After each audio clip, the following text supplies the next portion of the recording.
Hi guys, my name is Sabrina and I'm here today again with Kwali, and we're talking about Kundalini energy and the power of the snakes and how they heal us and help us with, getting within and really being fine with ourselves.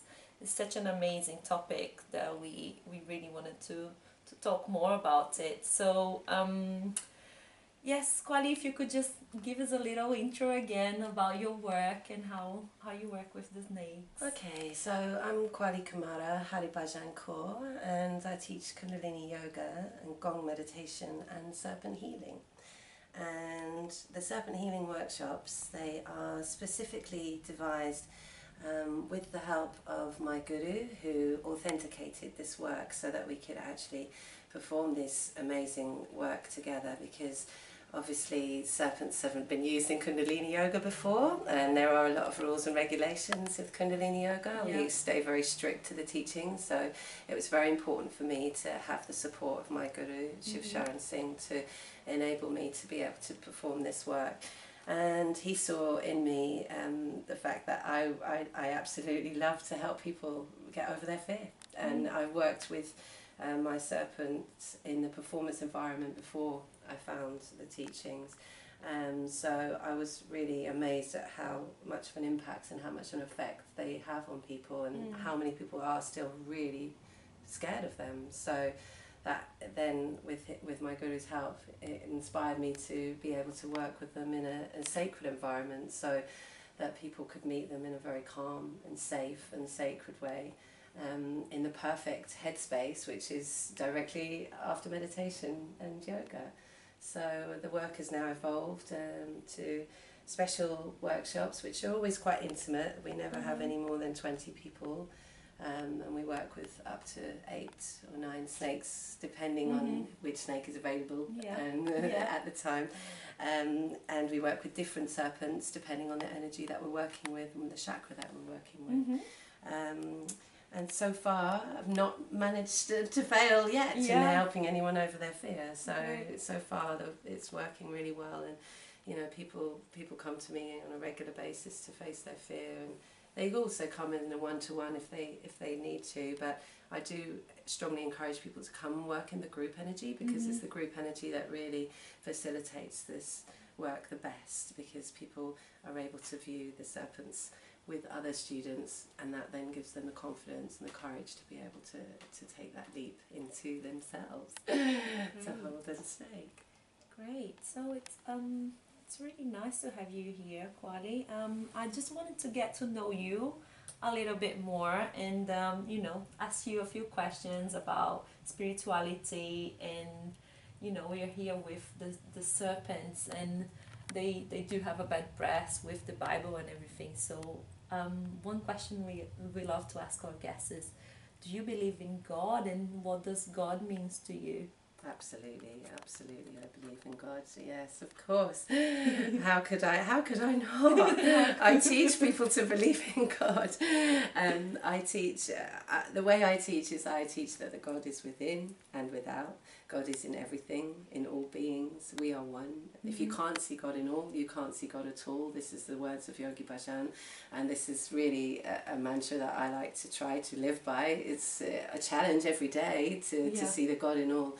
But this essence of this work is really to see the God in the things where you least expect it. So for people in their fear to actually look at a snake and realise that is God, as much as God is within them, it's a very challenging thing to do. I mean, we're in a society where the word God has many different connotations, and unfortunately, it's been the root of a lot of conflict.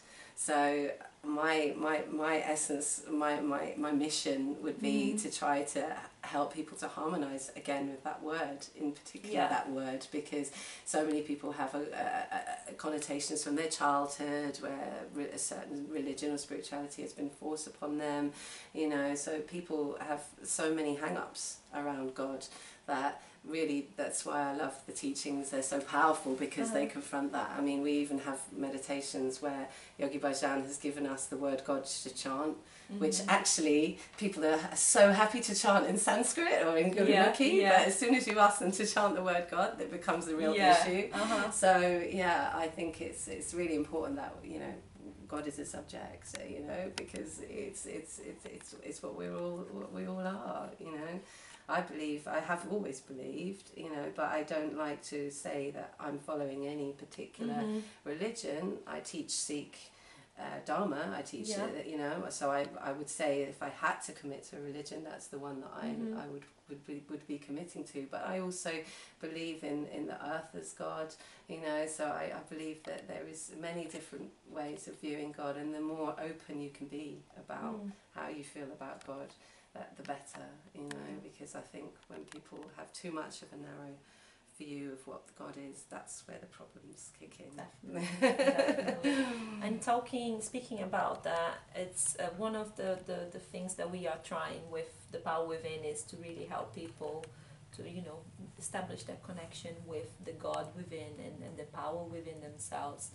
And in that sense, would you agree there is something happening right now on Earth within the grid of energy? There is some sort of ascension movement that people are changing. They're starting to open up to these kind of energies. Do you? Absolutely, yeah, I really do. I think it's been happening for a lot longer as well. I mean, people like to put in the spiritual community, put the label on 2012, December 21st, 2012, and we all waited for that day, and it was the same as every other day, you know. But I do believe that the work, the galactic calendar, for instance, the Mayan movement, the dream spell, Jose Arguelles's content, his amazing insights has been a real blessing for humanity, to kind of give us something to move towards, something to look forward to, something to strive towards. So I think with that particular galactic movement, that was how I personally found out about all of this awakening and this consciousness and ascension process. And so that came through the galactic Mayan oracle side of things, and then there's Kundalini Yoga. When I found that pretty much straight after that, that kind of verified and certified everything that I'd already kind of been learning through the Mayan dream spell oracle. And then, you know, getting further deeper into the Kundalini awakening, I realized that Yogi Bhajan gave us the Aquarian mantras to chant every morning in our sadhana practice in preparation for the time to come. So he even foresaw that there was going to be this special time, magic date around that time. So there's been a few other cultural references about this amazing date, so which was the end of the Mayan calendar, the beginning of a new one. So I think for humanity, it's almost like we needed a pin drop to say, okay, that's when it's going to happen. It was happening anyway, but because we're creatures, we need guidelines. You know, that was a kind of a guideline we could all hang on to, and I think that the awakening is happening before that, during that date, and now. And I think, you know, everybody on the planet at this time is just so blessed to be alive. We're so lucky to be here. This is just such a phenomenal, amazing time to be incarnated into these wonderful physical bodies, which take thousands and thousands of years to manifest. To actually get into a physical body is such an honor.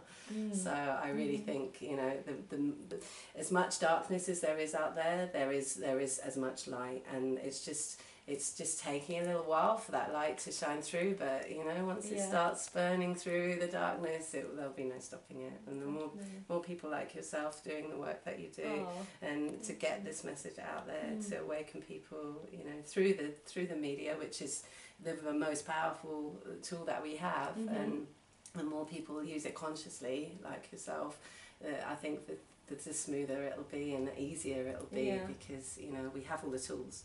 So it's just about just literally opening up that magical Pandora's box and letting all that wonderful energy out. Definitely.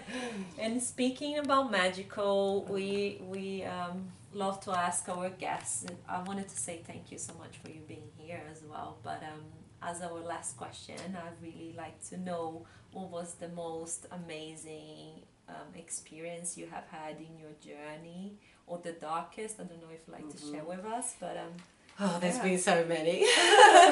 I think for me, one of them was finding the teachings, because that's the Kundalini teachings really just made so much sense to me, and it gave me my path, and I'm just honoured and blessed to be on that path. But also, I would have to say it would be when I inherited my serpents, because every time one's been brought to me, it's been the most magical gift and magical treasure, and each one has come with a message, and each one has left with a message, because some have gone to spirit. But when I very first received this particular serpent, Kukulkan, this was after my beautiful Kundalini, the first, passed away, and I said, I'm never going to keep snakes because I don't think they're meant to be kept in boxes, unless you think they are, universe, and if you think they are, you'll send me another snake. And then, as if by magic, the universe heard me. This lady came into the shop and she overheard me talking about Kundalini and how much I missed her, and she said, I have a snake, I'd like you to have her. We've got kids and dogs and we can't look after her as well as we would. I think you should have her. And she then the next week she brought her in a basket to me, placed her in front of me. I opened it up and it was Kundalini the second, just looked exactly identical to the first one. I was like, okay, universe, I get it, I'm meant to look after snakes. And then the most recent one, which has been the most powerful, I think, is when my beloved Kumara, the big 13.5-foot Burmese python, she came to me in a dream to rescue her. And I just kept having this vision of this beautiful, bright yellow, amazing snake just needing me to come to her to rescue her. I didn't know where she was. I was like, I don't know where you are, baby. I can feel you. I can see you in my dreams, but I don't know where you are. Anyway, I ended up doing a performance gig, which I don't often do that many of, but something just took me to this particular place. And then I went into the particular place, and there she was in her tank, waiting to be rescued, really being looked after in a really bad way. She wasn't being cared for properly at all. And you know, I then had to convince the people that had her that they needed to give her up to someone that could look after her properly before she grew really, really big and really, really uncontrollable. And because she was already a very big snake, 12 foot plus, so biggest snake I'd ever dealt with. And so then that moment of me actually meeting her physically and actually inviting her to come into my space, and not knowing if she was going to be aggressive, because she had been aggressive in the place where she'd been, because she wasn't happy and her conditions weren't right. So she was definitely a grumpy snake. So I had this moment of, bit like the first moment when I had to first touch a snake, was like, you know, you're so big and powerful and I've come to rescue you, but I don't know how it's going to be. Are you gonna come like happily? And so I talked to her psychically, and then the next thing, she just shot into the bag that I had ready for her. She just slithered in and she was like, we're out of here. So, amazing. And so now she's really recovered, and I mean, she was in a terrible state. She had cigarette burns on her nose, and she wasn't a happy snake at all, but she's really happy now. She has as much food on tap as she needs, and lots of friends. And helping people to heal. Absolutely. So she comes out very seldomly because she's so enormous, but we do bring her out for the serpent healing sessions, usually when we work on the ego, because she's so big and powerful and confrontational, just like the ego. There's only one of her, so she comes alone without the little guys, and she'll come out on the next one, which will be on the aura, which will be completing our chakra activation series. And so when she's there, people just literally are absorbed and be in her darshan, because she's just such a phenomenal snake. And actually the most friendly, I think, because she had such a rough start. She's now like realised how good she's got it, and she is just so big, but such a gentle giant, you know, really, really friendly snake, and it's just an absolute honour. So to even have her in my presence, be her guardian, is the best thing that ever happened to me, really. Apart from having my little baby boy, that was pretty special too. That was definitely up there, and he was due to be born on the 21st of December 2012, which was really interesting, because we spoke about that day. He came early though. He wanted to be here for that. Brilliant. Well, thank you so much. Thank you. It's been such a blessing having you here. Thank you for having us. Yes, and thank you guys for watching. Thank you. Thank you. Nice to meet you. Sat Nam. Sat Nam.